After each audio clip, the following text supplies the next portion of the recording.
आज हम वचन को सुनेंगे मत्ती 1 अध्याय पूरा और मत्ती 2 अध्याय पूरा। इसलिए आज मैं आपको एक जगह पे रह के वचन को सुनाऊंगा, क्योंकि आपको नोट करना पड़ेगा आज का वचन।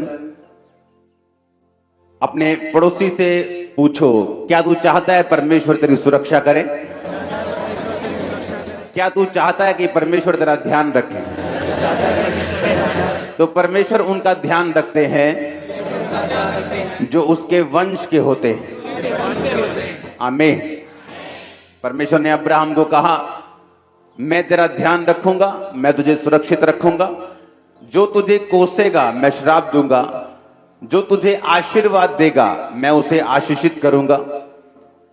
तू अपने शत्रुओं के नगरों का अधिकारी होगा। और बाइबल कहती है इज़राइल के ऊपर, अब्राहम के वंश के ऊपर कोई भी दुश्मन कभी भी कब्जा नहीं कर सका।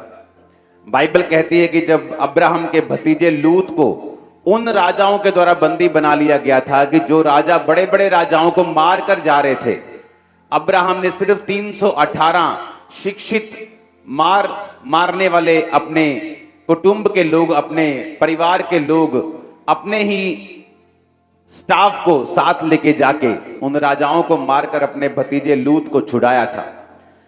उसकी स्ट्रेंथ के कारण नहीं, इस कारण नहीं कि वो बहुत युद्ध में कौशल थे या बड़े अच्छे थे लड़ने में, इस कारण कि बाइबल में परमेश्वर ने अब्राहम को छुड़ाने का और उसके वंश को बचाने का वायदा किया। इसलिए पवित्र वचन कहता है कि जब 18 साल की कुबड़ी औरत परमेश्वर के पास आई तो परमेश्वर ने एक वचन को बोला कि क्या ये सही नहीं था कि जो अब्राहम का वंश 18 साल से जो शैतान के बंधन में थी, आज सब्त के दिन छुड़ाई जाती। हालेलुया। क्योंकि सदूकी और फरीसी परमेश्वर का विरोध कर रहे थे कि सब्त के दिन तुम्हें चंगा करना उचित नहीं, लेकिन बाइबल कहती है आज भी वो सदूकियों और फरीसियों की आत्मा दुनिया में काम करती है। उन्होंने चोला तो परमेश्वर के लोगों का ही पहना हुआ है, बल्कि और अच्छे कपड़े पहनते हैं, लेकिन बाइबल कहती है वो सदूकियों और फरीसियों का आत्मा आज भी उन लोगों के अंदर काम करता है, और आज भी जो लोग आत्मा के अनुसार चलते हैं उनका विरोध करता है। अगर आप ये चाहते हैं कि परमेश्वर आपका ध्यान रखे, वो आपके परिवार का ध्यान रखे, वो आपको इग्नोर ना करे, वो आपको ब्लेस करे। आज का वचन जो थोड़ा लंबी आयतें हैं, इसलिए मैं बैठ के आपको दे रहा हूं, तो आपको बड़े ध्यान से उसे समझना होगा। जब मैं परमेश्वर में पहली बार गया, पहले दिन चर्च, तो मुझे एक नीले रंग की बाइबल, छोटा नया नियम दिया गया था, और मुझे ये कहा गया कि मत्ती के 1 बाब से जब तुम पढ़ोगे तो 18 आयत से पढ़ना, 1 से 17 आयत पढ़ने की जरूरत नहीं है, क्योंकि 1 से 17 आयत में सिर्फ वंशावलियां लिखी हैं कि किससे कौन पैदा हुआ, किससे क्या पैदा हुआ। लेकिन जब मैं मसीह में बड़ा हुआ, जब मेरी मसीह में उम्र बीतती गई, तो मुझे यह मालूम हुआ कि बाइबल में एक भी शब्द, एक भी कोमा अगर बाइबल में लगा है, उसका बहुत बड़ा महत्व है। अगर आप इफिसियां 5 की 17 आयत में पढ़ें, जहां परमेश्वर ने कहा है कि तुम प्रभु की इच्छा को समझो, निर्बुद्धि ना हो, दाखरस के मतवाले ना हो। अगर आप इफिसियां 5 की 18 पढ़ेंगे तो आपको 18 आयत खत्म होने के बाद फुल स्टॉप नहीं दिखता, कोमा दिखता है। कोमा का मतलब है वचन खत्म नहीं हुआ। अगर परमेश्वर ने आपको बोला है पवित्र आत्मा से परिपूर्ण होते जाओ, तो ये आपकी जिम्मेवारी है पवित्र आत्मा से परिपूर्ण होना। जो लोग परमेश्वर को बोलते हैं, परमेश्वर तू मुझे पवित्र आत्मा से परिपूर्ण क्यों नहीं करता, तू मुझे पवित्र आत्मा से क्यों नहीं भरता, जबकि वचन क्या कहता है? पौलुस कहता है कि तुम दाखरस के मतवाले ना हो, यानी कोई भी ऐसा काम ना करो जो शारीरिक हो, और पवित्र आत्मा से परिपूर्ण होते जाओ। और आगे कोमा है। 19 आयत जब शुरू होती है तो 18 आयत खत्म होने के बाद कोमा लगा, बिंदु नहीं लगा, फुल स्टॉप नहीं लगा, जिसका मतलब यह है परमेश्वर ने आपको बीच में नहीं छोड़ा। अगर वो आपको जिम्मेवारी देता है कि पवित्र आत्मा से तू खुद भरना है, मैंने नहीं भरना, तो 19 आयत में लिखा है कि आपस में भजन, स्पीकिंग टू योरसेल्फ, इंग्लिश में और अच्छा लिखा है कि इंग्लिश में लिखा है कि अपने आप से भजन संहिता से बात करना, अपने आप से खुदा के वचन में से बात करना, अगर तुझे पवित्र आत्मा में परिपूर्ण होना है। मैं आपको सिर्फ एक कोमा की बात बता रहा हूं ये 18 आयत के बाद कोमा इसलिए लगा, खत्म इसलिए नहीं हुआ कि 19 आयत में परमेश्वर ने आपको बताया है कि आपको पवित्र आत्मा से परिपूर्ण होने के लिए वचन में से बात करनी होगी। आप कैसे बात करते हैं? ओ मेरे पास आज तनख्वाह नहीं मिली, आज मेरे घर में घटी है, आज मेरा सिर दर्द है, आज मैं बीमार हूं। लेकिन वचन क्या कहता है? यहोवा मेरा चरवाहा है, मुझे कोई घटी नहीं होगी। बटुए में पैसा है या नहीं है, अगर आप ये बोलेंगे आप पवित्र आत्मा से परिपूर्ण पाएंगे अपने आप को बहुत जल्दी। और उसी तरह से उसने कहा अपने आप से बात करनी भजन संहिता में से। ये अपने सिर दर्द को देखोगे या ये देखोगे बाइबल में लिखा कि उसके कोड़े खाने से मैं चंगा हो चुका हूं। आपको अगर आप वो बोलेंगे जो बाइबल में लिखा है और अपने आप से बात करेंगे रोज, तो वचन कहता है आप पवित्र आत्मा से परिपूर्ण होंगे। याद रखो, हर एक लाइफ में एक ब्रेक थ्रू, एक मोड़ आता है। वो मोड़ है एक दाऊद का गोलियत को मारना। सबसे इंपॉर्टेंट टाइम अगर आप दाऊद की जिंदगी में देखेंगे तो वो गोलियत को मारना था। जैसे ही दाऊद ने गोलियत को मारा, वचन ये कहता है कि परमेश्वर ने उसे पूरे इज़राइल में मशहूर कर दिया और धीरे धीरे राजा होने के लिए उसका अभिषेक किया, उसको आगे किया, अपनी योजना को उसकी जिंदगी में पूरा किया। बाकी लोग गोलियत को क्यों नहीं मार सके? बाइबल कहती है कि सारे लोग जो इज़राइल की सेना में थे, शाऊल राजा समेत, जब गोलियत आके ललकारता था उनको, तो बाइबल कहती सब उससे डरते थे। कोई उसके सामने नहीं आ रहा था, लेकिन एक ही जन उसके सामने आया और कहा कि मैं इस खतना रहित फलिश्ती को मार सकता हूं। एक ही जन था जिसमें गैरत जागी और वो था दाऊद। रीजन क्या था? क्योंकि दाऊद पवित्र आत्मा से भरा हुआ था। आप जब भी दाऊद की जिंदगी को देखेंगे, आप देखेंगे कि दाऊद ने कभी भी अपने दिल की बात को अपने ऊपर हावी नहीं होने दिया। अगर वो डर रहा था, शाऊल से मौत के डर के मारे भागा जा रहा था, तो मुंह से ये नहीं कहता था कि मेरे अंदर डर है, मुंह से ये कहता था मैं ना डरूंगा, परमेश्वर मेरे साथ है, मनुष्य मेरा क्या कर सकता है। हालेलुया। घटी में रहता था, जंगलों में रहता था, लेकिन ये कहता था यहोवा मेरा चरवाहा है। जब धूप लगती थी बोलता था वो मेरे जी में जी लेके आता है। और इसीलिए बाइबल कहती है कि दाऊद पवित्र आत्मा से परिपूर्ण व्यक्ति था। क्यों परमेश्वर आपको पवित्र आत्मा से परिपूर्ण करना चाहता है? वो इसलिए आपको परिपूर्ण करना चाहता है कि वो आपकी लाइफ का गोलियत, आपके सिर, जो आपके सिर से ऊपर, आपके कद से ऊपर, आपके जीवन से बहुत एक अधिक बड़ा है और वो आपको चैलेंज कर रहा है। परमेश्वर ये चाहता है आपका वो गोलियत आपके पांव के नीचे आए, शैतान की तरह जो आज आपके पांव के नीचे है। लेकिन कैसे होगा? बाइबल कहती है जो पवित्र आत्मा से परिपूर्ण है वही शैतान को हरा पाएंगे। जो पवित्र आत्मा से भरे हुए हैं वही डेविल को हरा पाएंगे। इसीलिए दाऊद गोलियत को मार पाया क्योंकि वो सब भाइयों से अलग था, पवित्र आत्मा से परिपूर्ण था। वो बातें नहीं कहता था जो उसके दिल में आती थी, जो सर्कमस्टेंसेस चलते थे, जो परिस्थितियां चलती थी, लेकिन वो बोलता था जो परमेश्वर का वचन उसे बोलने के लिए कहता था। हालेलुया। और जब एक बार आप पवित्र आत्मा से परिपूर्ण हो जाते हैं, उसका एक मकसद है। दाऊद राजा नहीं बन सकता था अगर वो लोगों की निगाह में नहीं आता। तो लोगों की निगाह में आने के लिए उसका एक ऐसा काम करना जरूरी था जो लोगों को शॉक कर दे। वो काम कभी नहीं हो सकता था अगर दाऊद पवित्र आत्मा से परिपूर्ण ना होता।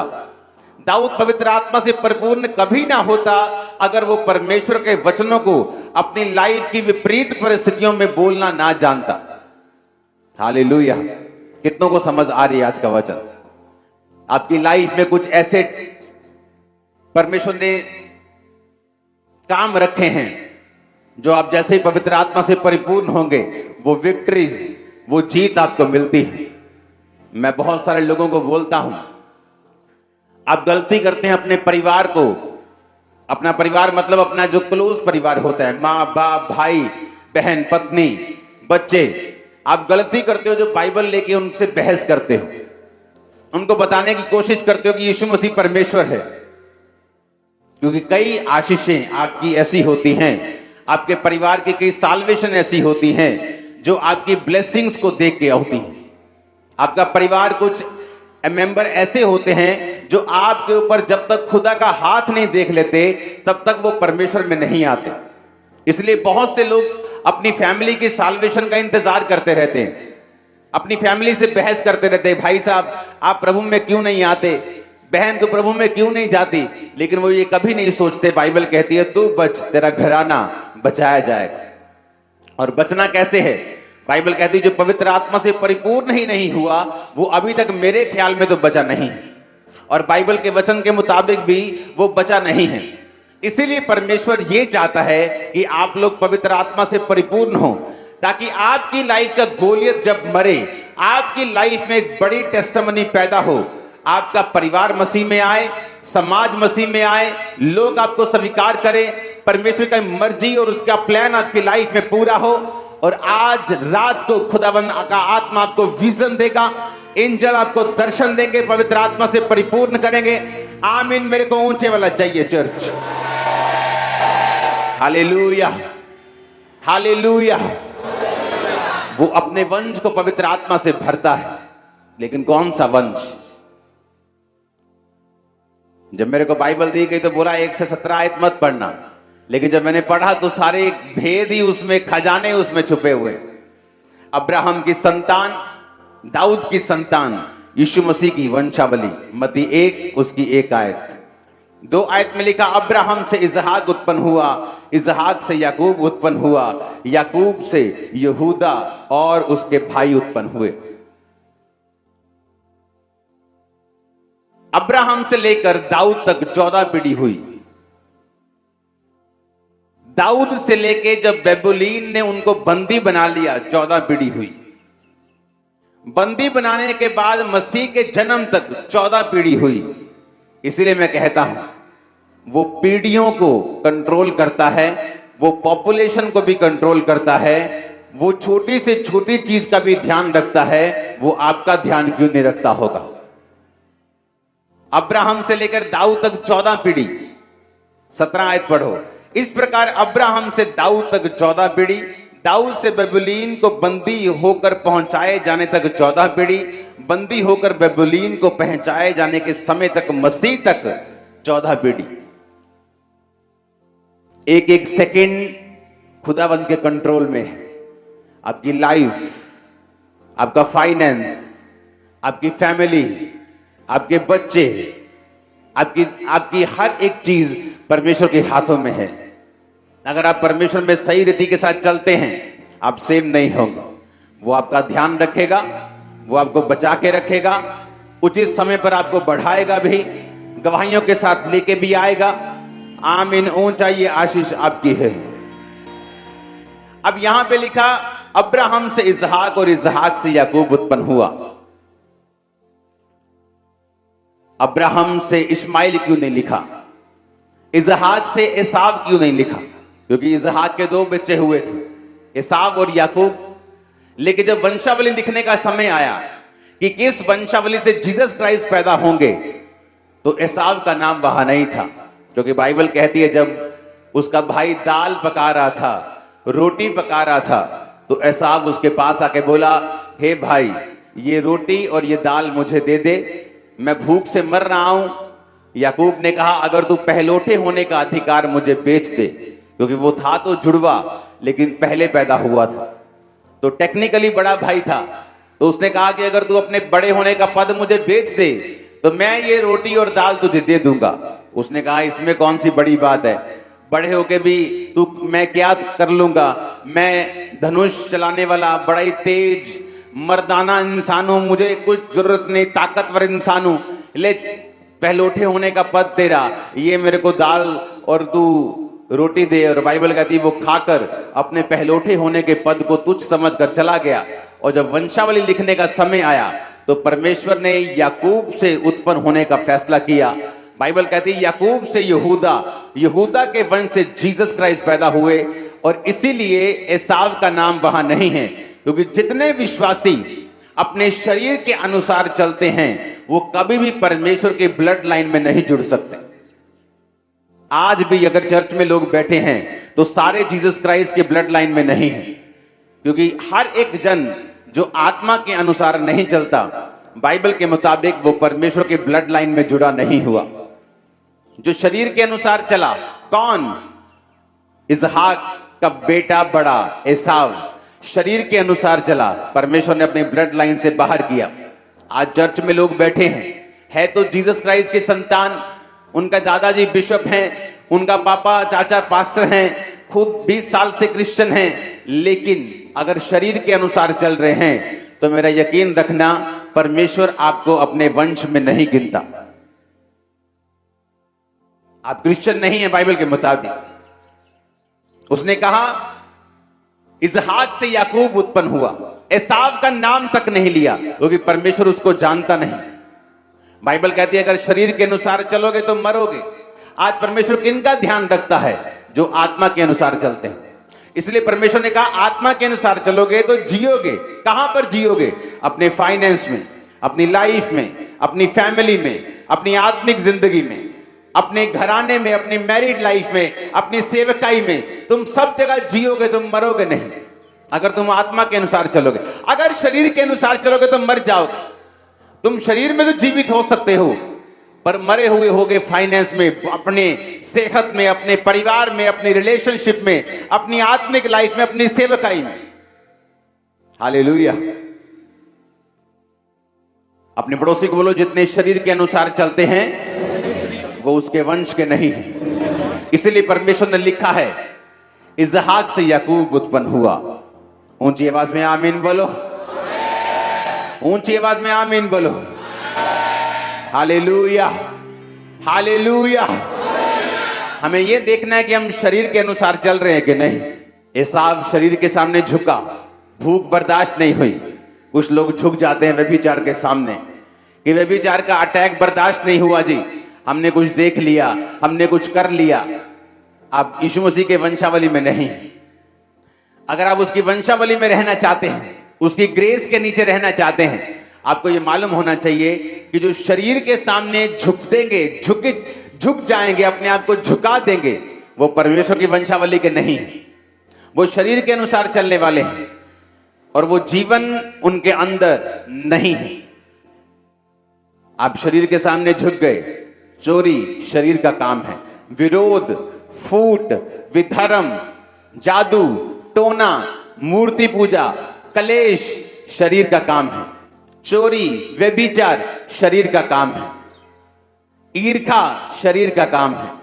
तो परमेश्वर ने कहा जो शरीर के काम के नीचे हैं वो वंशावली के नहीं हैं। इसलिए आप परमेश्वर के कई लोगों को देखते हो कि खुदा से प्रार्थना करते लेकिन उनको मिल नहीं रहा। वो चाहते कुछ है, होता कुछ है। क्योंकि बाइबल कहती है जब आप शरीर के सामने झुक जाएंगे, अपनी आत्मा से शरीर के अंगों को नहीं मारेंगे, अपनी आत्मा से शरीर की क्रियाओं को नहीं मारेंगे, तो बाइबल कहती है आप में परमेश्वर का जीवन फिर नहीं है। यहूदा और तमार से फिरिस और जोहरा उत्पन्न हुए। इसका भेद मैं आपको रोज की रोटी जो रोज आप सुनते हो 1 बजे उसमें दिया हुआ, आप उसको उसमें सुनना। फिरिस से हिस्रोन उत्पन्न हुआ, हिस्रोन से एराम उत्पन्न हुआ, एराम से अमीनादाब, अमीनादाब से नशोन, नशोन से सलमोन, सलमोन और राहब से बोअज उत्पन्न हुआ। कौन था बोअज? एक धर्मी इंसान, एक पवित्र इंसान। बोअज और रूत से ओबेद उत्पन्न हुआ। कौन थी रूत?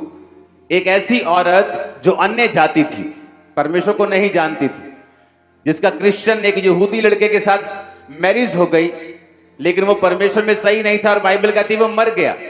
उसका बाप भी मर गया, उसका भाई भी मर गया। अब नियोमी जो उसकी सास अकेली रह गई, उसने कहा बेटा वापिस चली जा, तेरी जेठानी वापिस चली गई।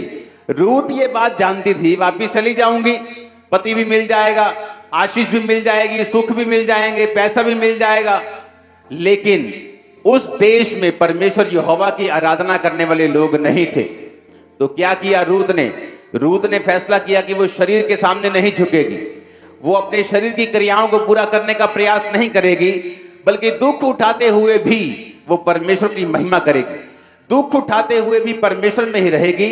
और बाइबल कहती है रूत ने अपनी बूढ़ी सास के साथ रहने का फैसला किया, क्योंकि उसकी सास के साथ रहने से परमेश्वर यहोवा की आराधना करना उसे नसीब होता। तो क्या हुआ? परमेश्वर ने बोअज नामक एक धर्मी पुरुष को भेजा, रूत के साथ उसकी शादी हुई। और अगर आप ध्यान से पढ़ेंगे तो रूत से ओबेद, ओबेद से यशे, और यशे से दाऊद उत्पन्न हुआ।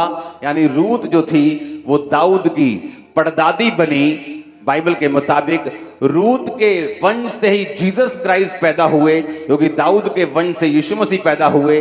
एक स्टेप लिया कि मैं शरीर के कामों को सेटिस्फाइड नहीं करूंगी, मैं शरीर के पीछे नहीं चलूंगी, मैं परमेश्वर के पीछे चलूंगी। परमेश्वर की ब्लड लाइन में शामिल हुई, ग्लोरियस जीवन जिया, जो कुछ खोया था सारा कुछ वापस पाया। आज मैं आपके लिए भविष्यवाणी करता हूं, यीशु मसीह के नाम में जितने लोग आज फैसला करेंगे शरीर के अनुसार नहीं चलने का, मैं आपकी लाइफ पर प्रोफेसी करता हूं। इन 6 महीनों में, 6 मंथ के अंदर आप सारी चीजों जो शैतान ने छीनी वापस आता हुआ देखेंगे। 7 बार हालेलुया चाहिए मेरे को, ये आवाज में हालेलुया। बाइबल कहती है, उसने कहा मैं शरीर के अनुसार नहीं चलूंगी। ये सारा खेल, पूरी क्रिश्चियनिटी इस बात पे टिकी है कि आप शरीर के सामने घुटने टेकते हैं या आप पवित्र आत्मा के अनुसार चलते हैं। अगर आप शरीर के सामने घुटने टेकते हैं तो बाइबल कहती है आप परमेश्वर की सुरक्षा के नीचे फिर नहीं हैं। कोई भी जन जिसने शरीर के सामने घुटनों को टेका है उसने मौत को देखा है। आप जानते हैं तीसरी आयत जो मैंने आपको बोला है रोज की रोटी में पढ़ना, यहूदा और तमार से फिरिस और जोहरा उत्पन्न हुए। आप जानते हैं यहूदा वही था जो 11 भाइयों में था जिसने यूसुफ को बेच दिया था। यहूदा उन्हीं 11 में से था। एक भी जन ने विरोध नहीं किया, सब इकट्ठे हो गए, चोर चोर सब इकट्ठे हो गए। हां, और यहूदा को यूसुफ को बेच दिया। यहूदा भी उनमें था। आप जानते हैं यूसुफ को पहले मारने के लिए गड्ढे में डाल दिया गया, उसके बाद इश्माइलियों के हाथ में बेचकर मिस्र में भेज दिया गया। इसके बाद वो शरीर के सामने झुके। क्या थी शारीरिकता? उन्हें जेलसी थी अपने भाई से। यूसुफ को दर्शन आते थे, वो बताता था कि तुम सब मेरे सामने झुकोगे। उसे विजन आते थे कि वो खेत में काम कर रहा है और 11 पूले उसके सामने झुक गए और वो खड़ा रहा। सूर्य और चंद्रमा और 11 तारे उसे दंडवत कर रहे हैं और उसका पता उसको डांटता था कि ऐसा दर्शन मत सुनाया कर, तेरे भाई तुझसे बैर करेंगे। और बाइबल कहती है उसके भाई उससे नफरत करते थे, उससे ईर्ष्या करते थे, जेलसी करते थे। उसके पिता ने उसको रंग बिरंगा अंगरखा दिया हुआ था, कोट दिया हुआ था, उसको ज्यादा प्यार करता था। यूसुफ अपने भाइयों की कमियां फादर को बताता था, छुपाता नहीं था। एक दूसरे के साथ इतनी बनी बनाई नहीं थी कि पाप देखकर भी वो चुप रहे, और बाकी सब ऐसे ही थे। जब यूसुफ को बेच दिया गया, बाइबल कहती है तो कर्स सबकी लाइफ में एंटर हुआ। यहूदा की लाइफ में क्या कर्स आया? बाइबल कहती है वो उस संगति को छोड़ के, अपने भाइयों को छोड़ के दूसरे देश में चला गया। जब दूसरे देश में चला गया तो अन्य जाति लड़की से शादी हो गई। जब अन्य जाति लड़की से शादी हुई तो जितने बच्चे पैदा हुए वो सारे, जब एक माँ जो है अन्य जाति की होती है, एक माँ जब परमेश्वर में नहीं होती, तो आप ये इमेजिन कर सकते हैं उनकी परवरिश कैसी हुई होगी। तो जब परवरिश हुई वो यहोवा को नहीं जानते थे, और बाइबल कहती है यहोवा ने उसके बड़े बेटे और छोटे बेटे दोनों को मार दिया। रीजन क्या? परवरिश अच्छी नहीं थी, यहोवा को जानते नहीं थे। जानते क्यों नहीं थे? क्योंकि अन्य जाति लड़की से शादी की जो परमेश्वर को जानती नहीं थी, उसकी परवरिश उसी तरह से हुई थी जैसे लोगों की होती है। अन्य जाति से शादी क्यों हुई? क्योंकि घर से यहूदा अलग हो गया था। अलग क्यों हुआ? यूसुफ को बेच दिया था। एक शरीर के काम ने कितना लंबा सफर करवाया उनको। एक शरीर का काम यहूदा ने किया, कितना लंबा उसको सफर करना पड़ा, कितनी लंबी उसको यातना झेलनी पड़ी, कितना लंबा उसको सफर देखना पड़ा, जहां उसके 2 बच्चों की, उसकी वाइफ की डेथ हुई। उसके बाद परमेश्वर ने फिर उसको अपनाया। कितने मेरी बात को समझ रहे हैं? पूरी बाइबल इस बात से भरी पड़ी है। उसने कहा अगर तुम शरीर के अनुसार चलोगे तुम मरोगे। हमने क्या देखा? यहूदा शरीर के अनुसार चला, अपने भाई को बेच दिया। और यहूदा और तमार से फिरिस, तमार उसकी पहली पत्नी नहीं थी, पहली पत्नी मर गई थी। रोज की रोटी में सुनना, मैंने भेदों को बताया है कि जब आप शरीर के अनुसार चलते हैं फिर आप लंबी दौड़ में दौड़ने लगते हैं, और वो दौड़ परमेश्वर की ओर से नहीं होती। आप एक ऐसी दौड़ में दौड़ने लगते हैं जहां आप थक जाएंगे, फ्रस्ट्रेट होंगे, जहां चीजें फिर आपके हिसाब से नहीं चलेंगी। पहले पहले आपको अच्छा लग सकता है, लेकिन याद रखो, जब दो लाइनें सीधी जा रही हैं ऊपर और एक हल्की टेढ़ी हो जाए, तो अभी तो इनमें गैप नहीं है, लेकिन एक समय आएगा जब गैप बढ़ जाएगा, एक समय आएगा जब ये दूर हो जाएगा। जो लोग परमेश्वर से हट जाते हैं तभी उनको ताजा ताजा मालूम नहीं होता। एक अंगीठी में से कोयला निकाल के साइड पे रख दो, उसे कभी मालूम नहीं होगा कि मैं ठंडा हो रहा हूं। उसे लगता है अभी मैं गर्म ही हूं, मैं तो गर्म ही हूं, मैं तो कोयला हूं, मैं तो फलाना हूं। लेकिन एक समय आएगा जब कोयला ठंडा हो जाएगा, क्योंकि अंगीठी से बाहर रहकर वो गर्म नहीं रह सकता। पूरी बाइबल भरी पड़ी है कि आप शरीर के अनुसार चलना चाहते हैं तो उसका क्या असर आपकी लाइफ पे होगा। रूत शरीर के अनुसार नहीं चली, जवान औरत थी, यंग लेडी थी वो। उसकी सास ने बोला वापिस जा, पति कर, मेरे कोई बच्चा नहीं है कि मैं तुझे अपना एक नया बच्चा दे दूं, तू पति कर ले उसे। मेरे पास ना तो पैसा है ना तो बेटा है, मेरे पास दुख ही दुख है, बेटा वापिस चली जा। उसे मालूम था वापिस तो चली जाऊंगी, पति भी कर लूंगी, लेकिन यहोवा परमेश्वर वहां नहीं मिलेगा। उसे मालूम था ये शरीर का काम है और मुझे शरीर को फॉलो नहीं करना। एज ए क्रिश्चियन आपको शरीर को फॉलो नहीं करना, आंखों को फॉलो नहीं करना, डिजायर्स को फॉलो नहीं करना, इच्छाओं की पूर्ति जो शारीरिक है उन्हें पूरा नहीं करना, क्योंकि फिर आप एक लंबी दौड़ में निकल जाएंगे और वो दौड़ परमेश्वर की ओर से नहीं होगी। वो दौड़ आपने खुद चुनी है, वो दौड़ शैतान की वजह से आपकी लाइफ में आई है। आपने शैतान की बातों को सुना है, आपको उस दौड़ में नहीं दौड़ना है।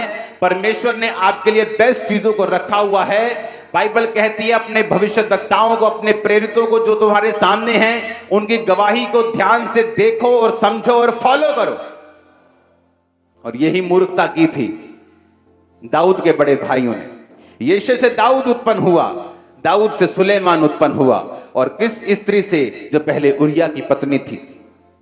वो क्यों? यीशु से दाऊद क्यों लिखा? यीशु से अमीना, यीशु से अलीशाब क्यों नहीं लिखा?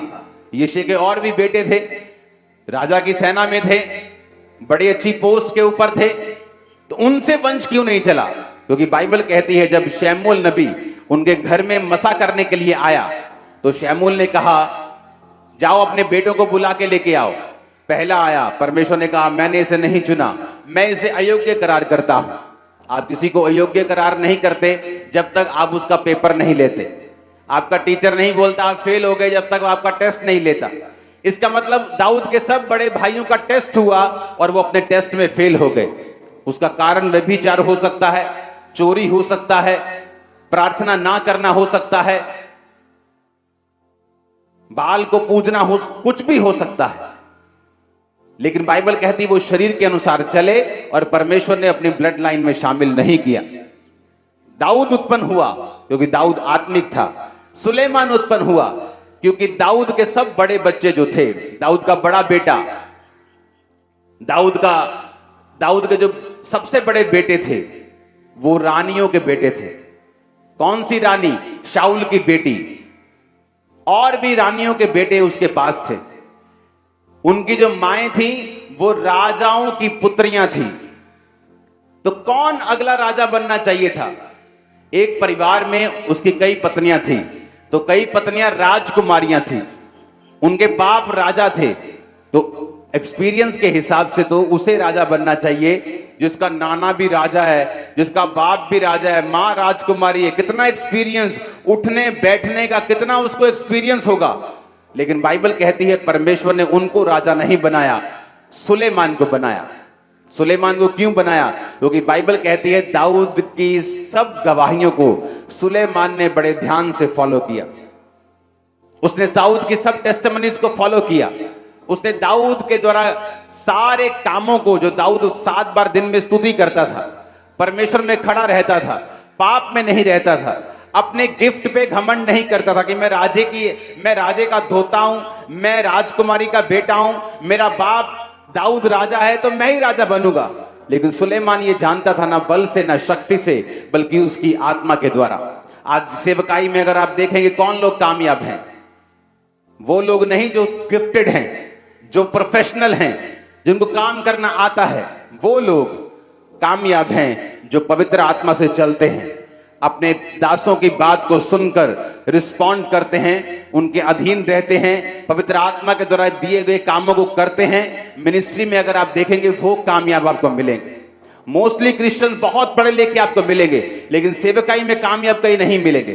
रीजन, सेवकाई में कामयाबी आपके एक्सपीरियंस से नहीं आती, आपकी ओबीडियंस से, आपकी आत्मिकता से आती है, आत्मा के अनुसार चलने से आती है। जोर से हालेलुया बोलो एक बार फिर से। अब यहां भी उन लोगों को पीछे छोड़ दिया गया जो शरीर के अनुसार चले। दाऊद के बड़े बेटे शरीर के अनुसार चले, पीछे छोड़ दिए गए। सुलेमान शरीर के अनुसार चला, आत्मा के अनुसार चला और शरीर के अनुसार नहीं चला, तो बाइबल कहती ब्लड लाइन में शामिल हुआ।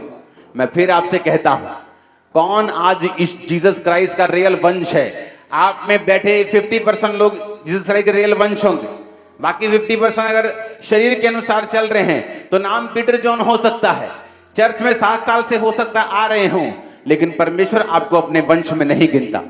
और ये रियलिटी। कितने मेरी बात को समझ रहे हैं? आगे बढ़ेंगे। आसा से यहोशाफात उत्पन्न हुआ, यहोशाफात से योराम उत्पन्न हुआ, योराम से उज्जिया, उज्जिया से योताम, योताम से आहाज, आहाज से हिजकिया, हिजकिया से मनश्शा उत्पन्न हुआ। हिजकिया कौन था मालूम है? वही जिसको परमेश्वर ने कहा था तेरी उम्र खत्म हो गई, तुझे जो बीमारी है ये मौत के लिए है, अपने घराने को आज्ञा दे, उसके बाद मेरे पास आ जा। बाइबल कहती है उसने दीवार की ओर मुंह फेर कर परमेश्वर से प्रार्थना की, प्रभु मैं सही तरह से तन मन से तेरे साथ चलता आया हूं और मैं अभी मरना नहीं चाहता। तो वचन कहता है परमेश्वर ने उसकी प्रार्थना को सुना, उसके रिकॉर्ड को चेक किया।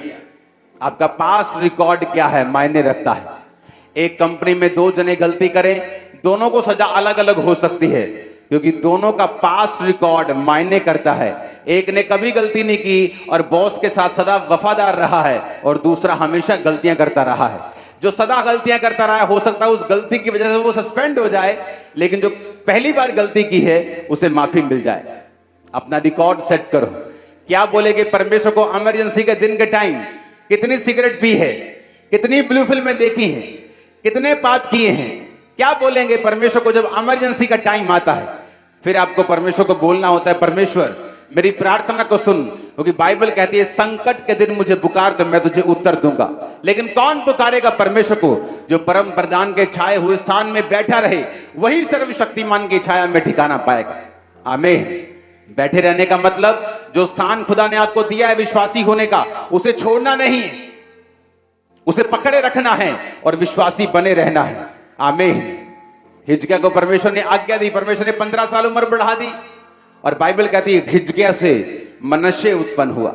अगर आप बाइबल की स्टोरीज को ध्यान से पढ़ेंगे तो बाइबल में मनश्शे जो है, ये वाला मनश्शे, वो याकूब का बेटा मनश्शे नहीं, बाइबल का सबसे करप्ट राजा आज तक का मनश्शे रहा है। आज तक का मनश्शे।